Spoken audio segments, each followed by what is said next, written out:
Morning, Joe. Or good afternoon, I guess now. Good How are you? afternoon. Good. How are you? Good, good. It's nice to see you again after a little bit of a break. Just a little bit. Yeah.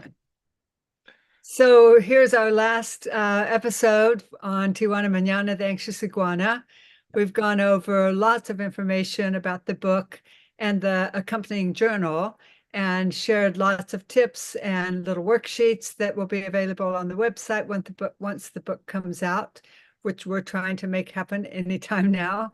And so if people are interested, they can go back to previous episodes and get lots and lots of details about how to use the book and how to use the journal and all the kinds of information that gives the background on why we worked on the book together and what value I wanted to deliver to families to help them with kids when they are having challenges with being in fight or flight mode over something that feels threatening to them, even though technically it's not truly life threatening, but the brain doesn't know the difference between reading, being expected to read sight words and practice those and actually being threatened by a real life and death situation. So the brain is not that sophisticated, that part of the brain.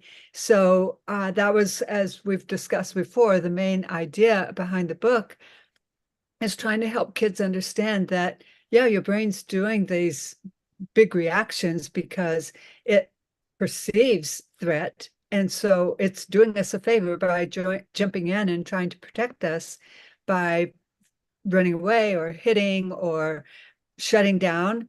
But the book is intended to help kids understand that that doesn't mean that they are doing things that are inappropriate. It's the brain reacting to the circumstances. And they can learn to, with the help of grown-ups, how to manage those big reactions so that things go more smoothly and they actually can do what's expected because the demand has been reduced and the support has been increased. So that's the main idea of the book.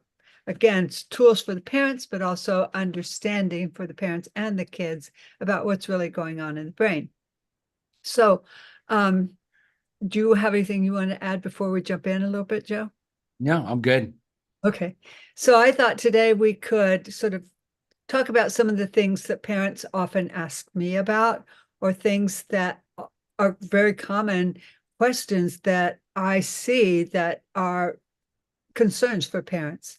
And of course, this issue of fight or flight responses, big reactions to problems that children perceive to be big problems, is probably the number one thing that I get calls for referrals. That emotional regulation piece. It's just gotten so challenging for kids with the big demands of school and the busy lifestyle and the uh, um, not having enough support by people who know how to help and understand how the brain works to be able to help calm kids so that they actually can learn and do activities that are hard and persist at them, even though it might be a lot of effort for them. So small chunks, lots of strategies, as I said already, that we've talked about. But one of the things I thought that I would share today is Maslow's um, theory. And that is, I'm going to share my screen.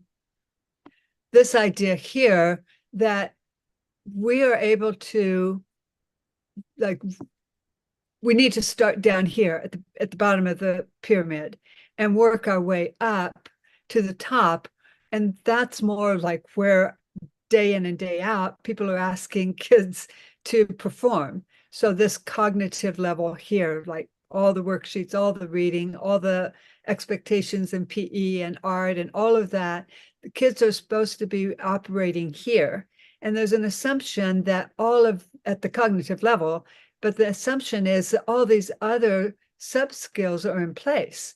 And yet physiologically, that sometimes kids are not having adequate diet or variety in their diet, or because they might be picky eaters, so sensory issues, or just the fear of new things. I don't want to try that new food. I don't know what'll happen, and avoidance of things that feel threatening to them, and just saying no to lots of things. So they have limited diet. So just physiologically. And then, of course, sleep too is a really big issue for many of the kids I'm working with. So these are things that are not really talked about in the story, but in my mind, when I'm thinking about Tijuana Manana, the anxious iguana, and why he's having such big reaction to practicing his sight words with his mom, I'm thinking that these are things that are underneath the behavior that parents can look at and think about. Maybe these are things that are impacting my child, that if I look at them and think of ways or get support from people who understand some of these challenges, teachers as well, of course, then maybe we can move up this pyramid a little bit, and things at that cognitive level will be a little bit easier. So the next level above that in purple is safety. And this is where the story is all about. Really, I don't feel safe when you're asking me to do something that's that hard for me. And so it's the fight or flight state. And so I'm going to do whatever I can to avoid that feeling of discomfort, that feeling of I'm not, there's something dangerous about doing this activity. And then the belonging and love, like kids do need to like just know that they belong and love. This is not as big a part of the story, but it is an important part. A lot of the kids I work with do feel all alone. They do feel like their parents' love for them is conditional, even though, of course, we as parents and adults know that that's not the case. But for many kids, they do ask their parents, "Do you still love me?" after they've had a big upset about something. So, and then self-esteem, like that's wrapped up in all of this. So kids do have poor self-esteem lots of times if they feel like they're asked to do something and can't do it, or if they feel like they've been quote unquote bad kids, which is their vocabulary that they often use, and then because they just had a big upset about something and they don't like how that feels, and they know that it's not uh, easy for parents to know how to support them. Well, I don't know if they know that necessarily, but it's not easy for parents to know how to support them. And so all of that self-esteem, confidence, all those things get wrapped up in here and make things difficult. So you can see from this diagram that there's so much that goes into reading words, so much that goes into writing, so much that goes into anything that's a non-preferred activity for kids because their skills are delayed. And this doesn't even talk about actual skills. I mean, cognition is skills, but there's so many layers of skills that we talked about in another episode. So I won't go into all of that again, but just reading a sight word involves visual skills, it involves postural skills, it involves attention, it involves lots of executive functioning skills, it involves motivation and drive and initiation and so many things that aren't even mentioned here or probably not recognized as sub skills to being able to do the types of activities and assignments that are often asked of kids in school. So that's just background to kind of understand a little bit more about why Tijuana gets so upset about things in the story. So I'll share a different screen now. But do you have any comments? I'm sure you see a lot of this, Joe, in your work with kids.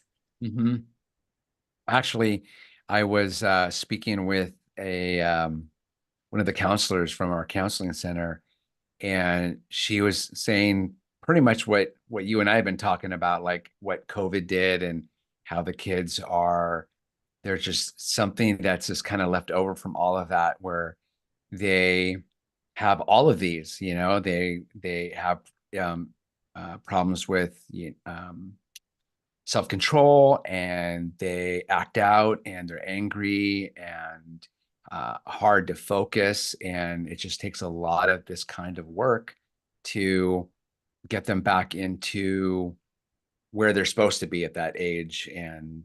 Um, And even with some of the teachers, I mean, the younger grades, for kindergarten, first, second, third, same thing. It's a lot harder now, and they see a lot of issues. Yeah, yeah, Yeah, yeah. And COVID in some people's minds is like, oh, that's done. But really the residual from that is yeah, still very much alive. definitely. Yeah, Yeah, yeah. And every time I get a new referral, COVID comes up. Oh, my COVID baby or my COVID toddler, or it's just with us for a long, long time.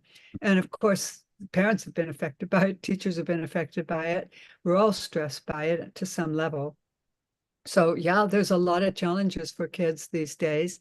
And so I like to kind of emphasize so that there's appreciation for how difficult it really can be for kids. right.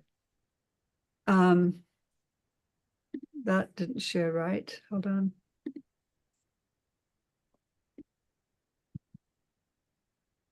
I'm not sure why that's not showing the video, the book.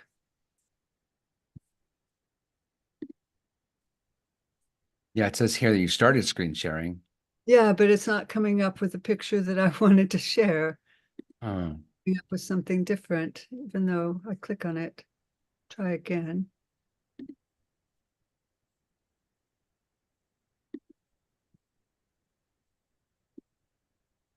I don't know how to solve that problem, Joe. Do you happen to have the book right at your hands?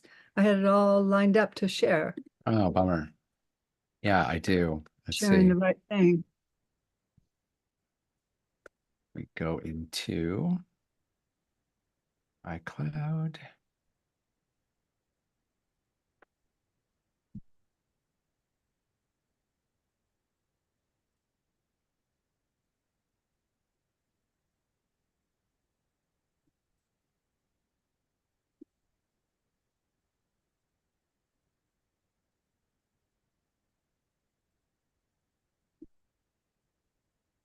See, get the latest one here.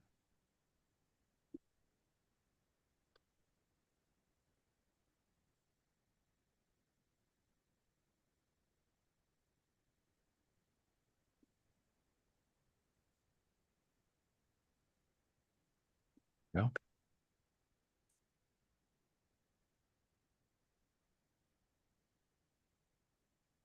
and share.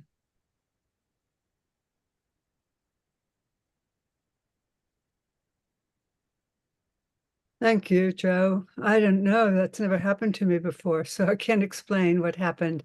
But it's going to make it a little harder for us to scroll through. But let's scroll through to the beginning of the story because there are some things that are just sort of didn't fit into other weeks when we were talking about specific themes. But there's some things that I kind of wanted to go over. So maybe go to the page where Tijuana gets upset and hides under the blanket. And so right here, um, this is a moment when his mom has a chance to actually do something because he's actually still talking. He's saying it's boring. Kids say things are boring. They say they're too tired, those kinds of things. He's not in full fight or flight mode at this point. So as we go through the story and also with the workbook that goes along with this, there's all kinds of strategies, plus all the episodes that we did already, that the mom can step in at this point and talk about, oh, let's put into practice the strategies that we came up with in the story, the strategies that we came up with in our journal. Remember, we're going to play a game with it. So the mom has her ideas from the examples in the journal that she can implement to kind of, instead of saying it's time for sight words to practice, she can say, oh, I was thinking it would be fun to play a game, and let's go get whatever the name of the game is that they create together, and let's play that together. So starting with the message of we're going to play a game is going to end with better results than, oh, it's time to practice sight words. So this is something that the mom learns in the story, that because we talk about it in the journal about how to help a child when they're in fight or flight. But she's got a great moment right there where she can help him and even prevent by the way she presents the activity that she's going to ask him to do. Because as she does it here in the story, he has a big reaction.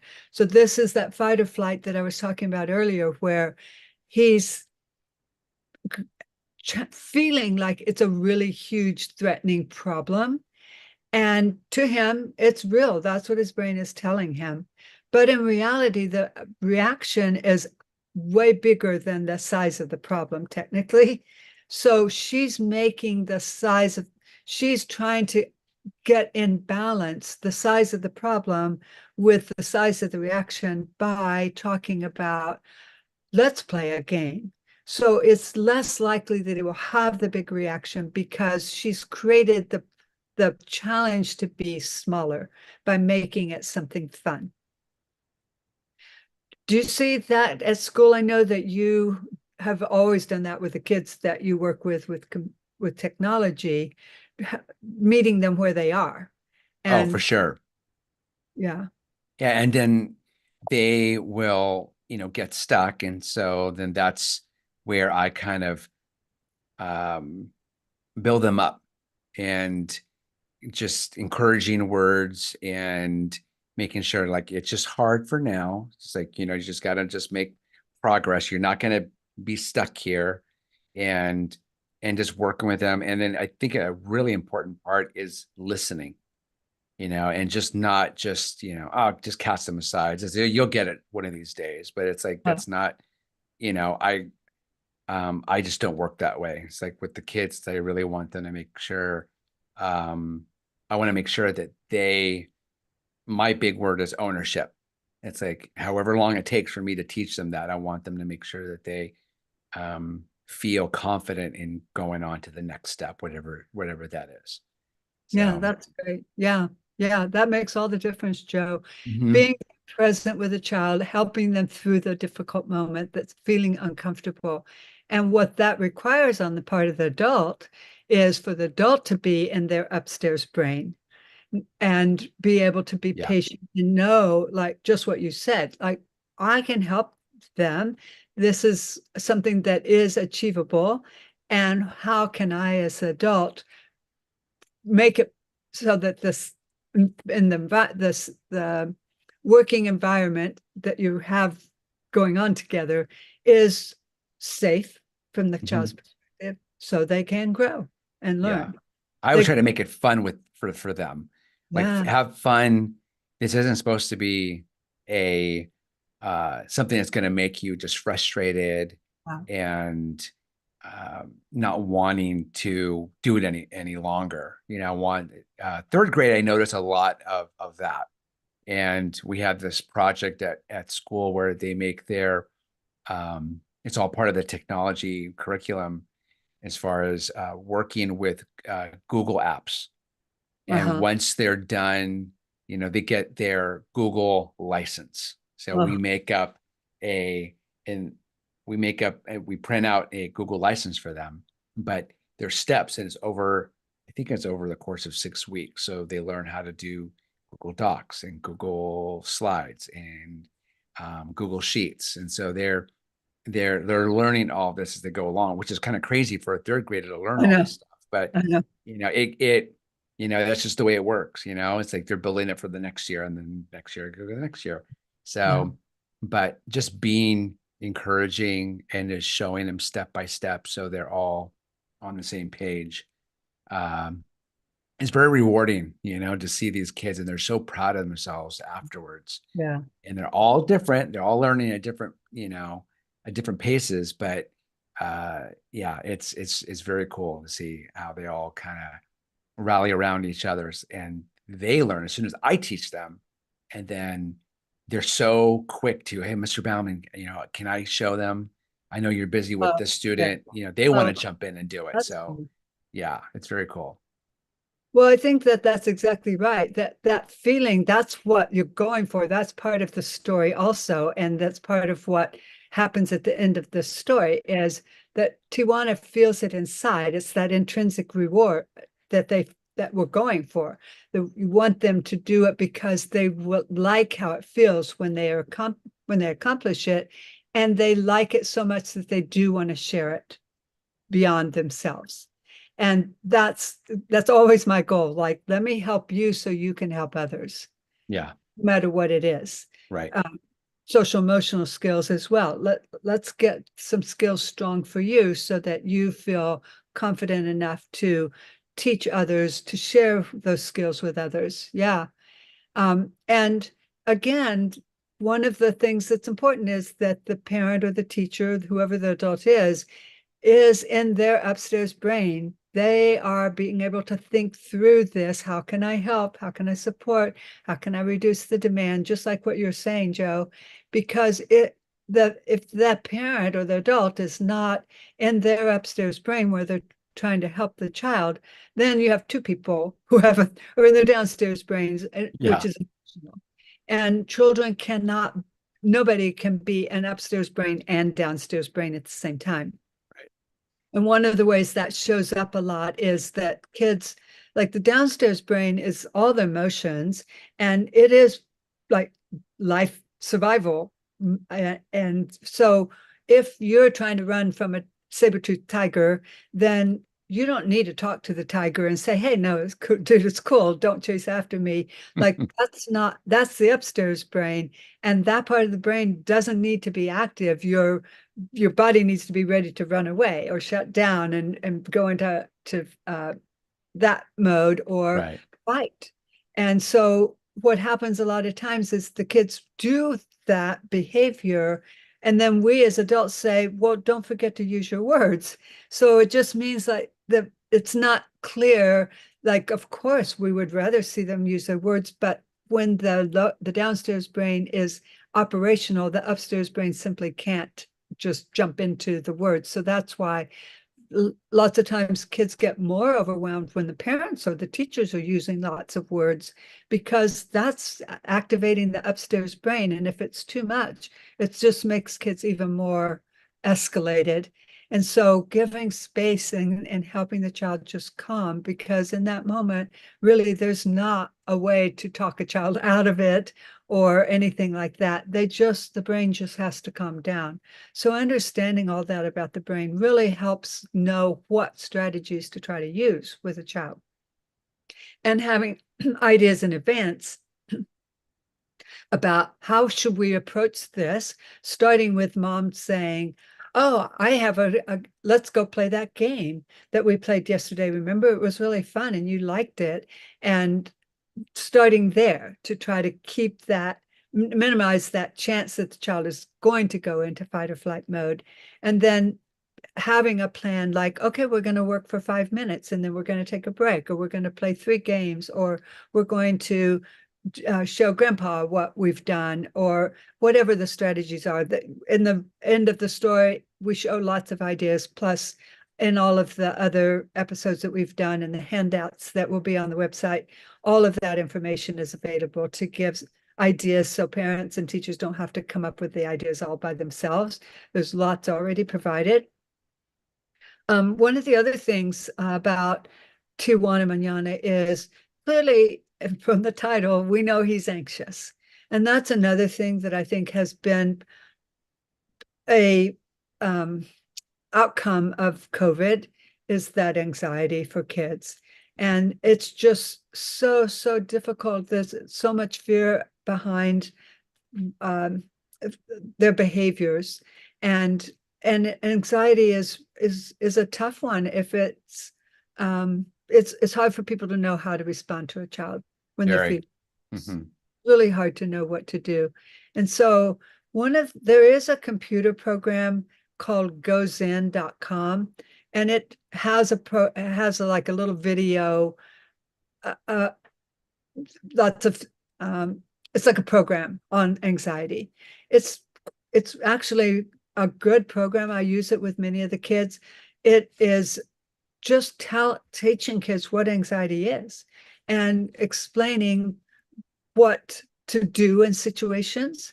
And so it's not only helpful for the children, but even if the only people who listen to it or go through the program are the adults, it's helping adults know what anxiety is and how it shows up in children or as adults, and what kinds of strategies we can use to help. And so identifying things like big reactions, like I never get a turn, or you always are mean to me, those kinds of things, or asking all the time, what if this happens? What if this happens? Like, how do you do that? Or how do you help children learn, like laddering, like start here. And as soon as you feel confident with that, we'll move up the ladder to this step, and having a picture of where you are and where you're going, and knowing how to get the child from here to there.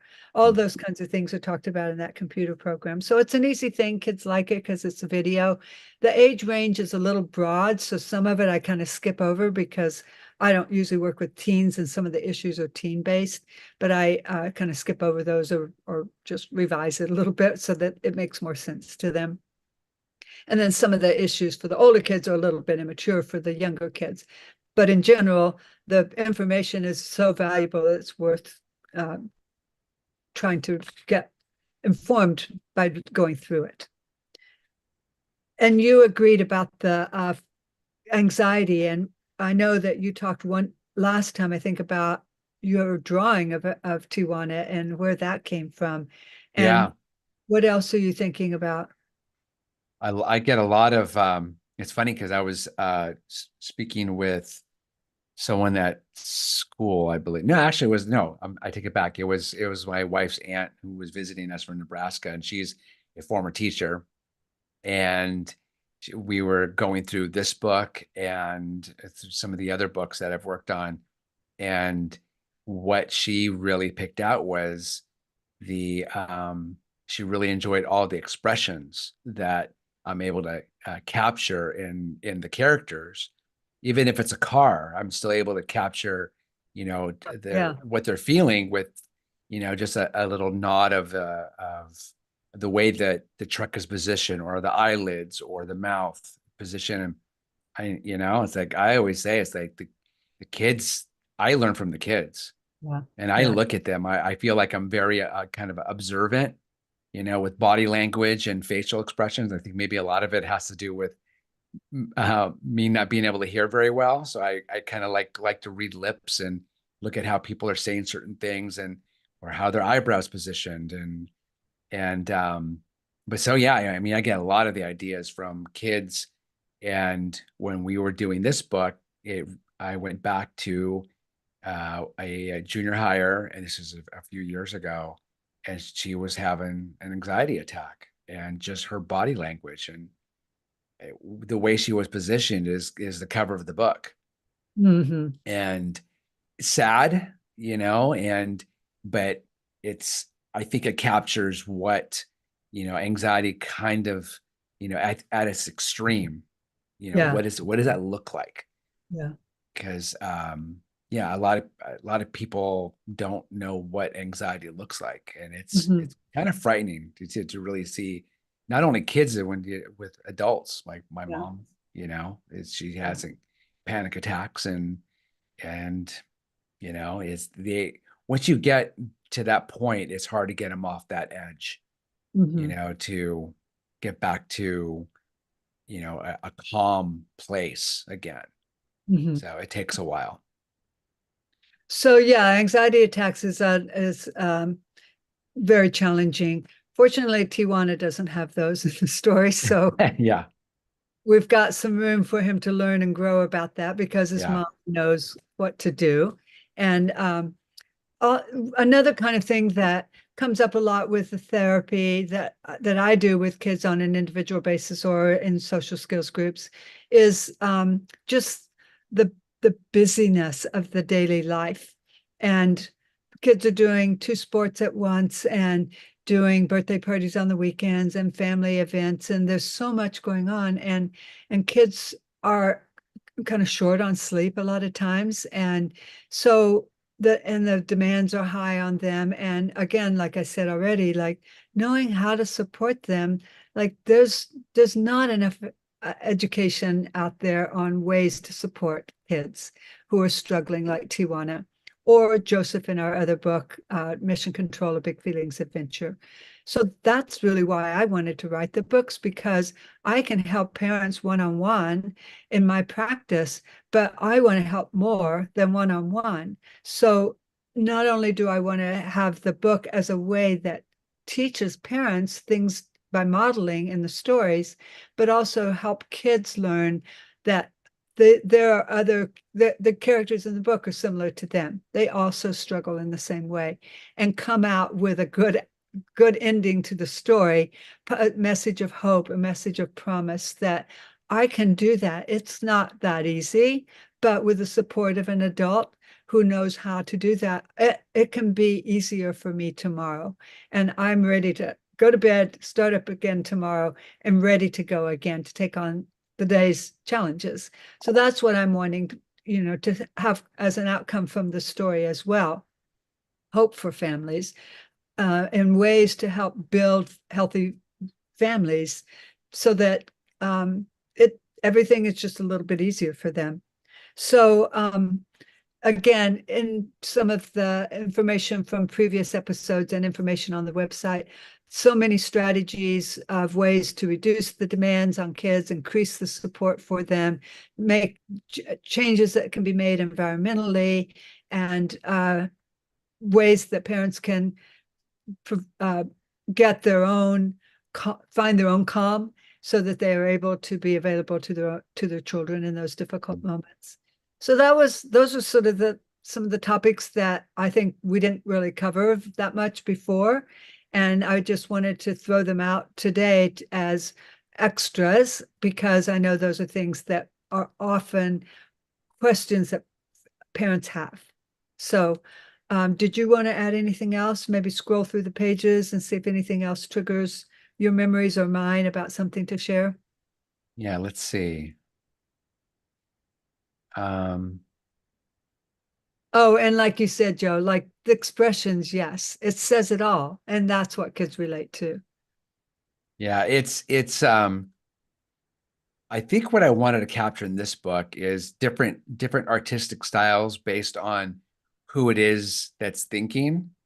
And so um with Tijuana, I kept it very kind of elementary. So when mom is describing what's happening, like telling the story, like these two drawings would be like what Tijuana is imagining. So Hmm. very kind of like, okay, this is why how he would draw in school. So Yeah, I kept it kind of give it a kind of a crayon look. yeah, Um, and same thing, scary, like what represents scary to him. It's like, well, a hawk and reading. So I combined the two. yeah. I love that. And the then with the brain, I kept it more kind of flat and not a lot of shadows, well, except for the brain there. So, but it was more kind of like, again, more a simple version of Tijuana that Hmm. captures the style of, so he has a style here when he's sitting on mom's lap, Uh-huh. when they're talking with each other. But then when they're talking about like the brain and downstairs brain and the book and emergency mode, it's the style is a little bit different.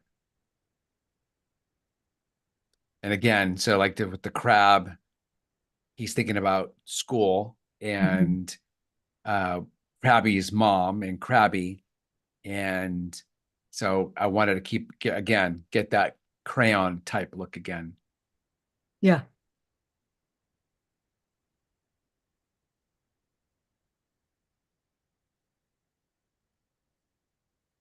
Yeah. So the same thing. You can see like when Tijuana is thinking, it's just simpler drawings, not a lot of textures. I'm getting Uh-huh. art talk now. Yeah. But yeah, and so again, so here's Tijuana thinking about all the different things that he could do and drawing and taking Buster for a walk. And so all this, the style is very different. Yeah.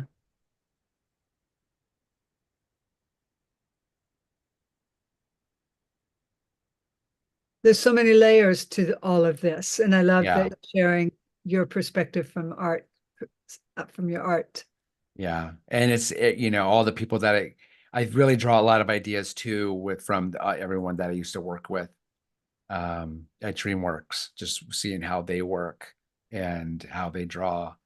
And I still follow them like on Instagram or Facebook and see how they're doing in terms of like what projects they're working on, what movies they're working on. So just try to capture a little bit what I've learned from them. So Yeah, yeah, that was a great experience for you. yeah. The kids always want to know what's under the sheets. Oh, really? Yeah, when I read it to them. You build into the anticipation. Yeah. So this that reminds me, there are, I don't think that, I'm not sure I've mentioned it at all, but on the website we will have all kinds of activities that are available for kids to do, little dot to dots and things like that, And that are just coloring pages. yeah, so that you can keep the messages alive and active in the child's mind. Like, oh, remember Tijuana? And then have the pictures maybe posted to just help kids remember, I can be like Tijuana. I want to be able to feel good about, I can do that, like he does at the very end. That's what kids want. They all want to be like the characters in our books that we've done Mm. together. That's what every child wants, but they don't know how to get there, which is Right. again the motivation behind writing the book. Like, here's how to get there. Here's how to help your child get there.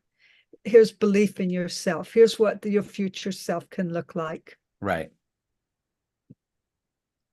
And planning is always a great idea. Parents having a plan in mind about how they're going to approach something, not being surprised by something, but being very intentional and deliberate about, okay, this is what we'll do. And that's why the journal. Let's make a plan, think it through.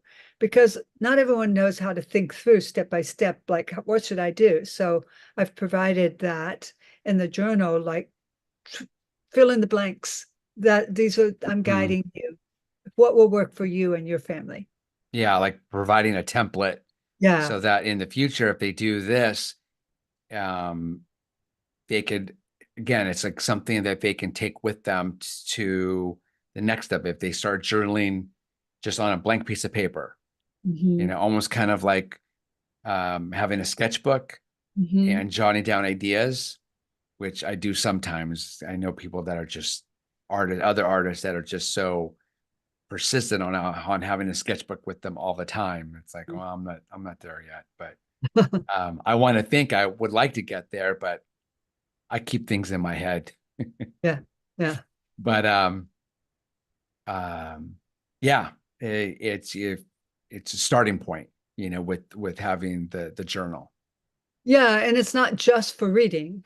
That's how we use it in the story as an example, but it's for anything that's a challenge to a child. Mhm. Feels like the problem is really huge, but when an adult can break it down into steps and provide the support, it doesn't feel so big and you don't have to have such a big reaction. Right, right. Which reminds me of an old saying, like, "Well, how do you eat an elephant?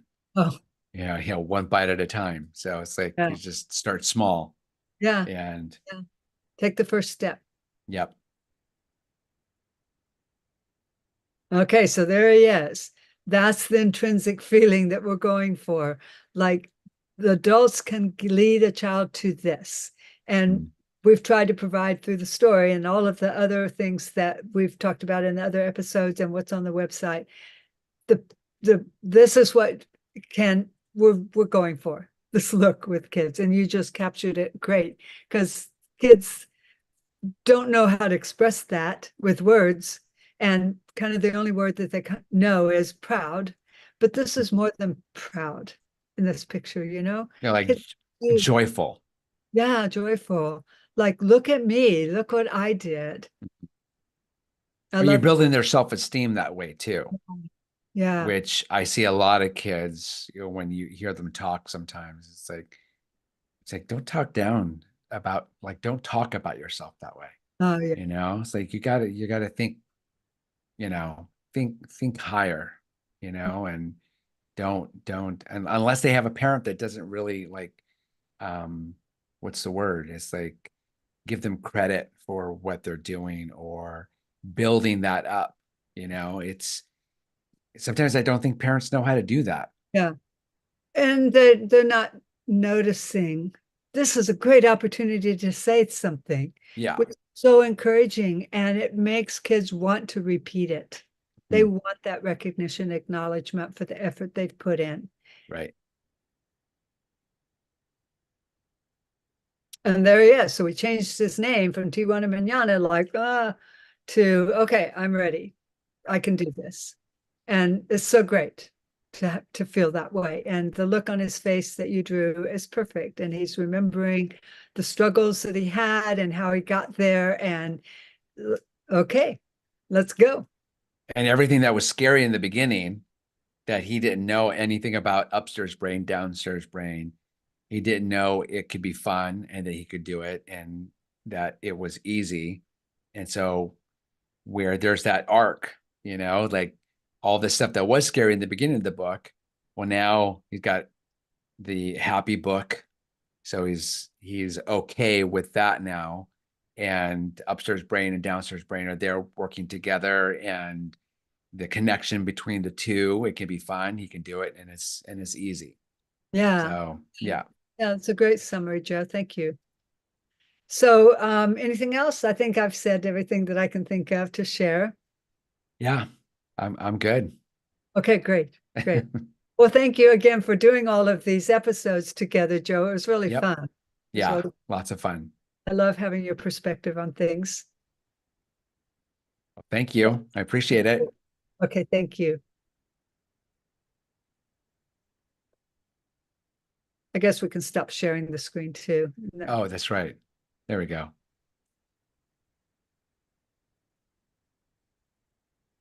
Bye, everybody.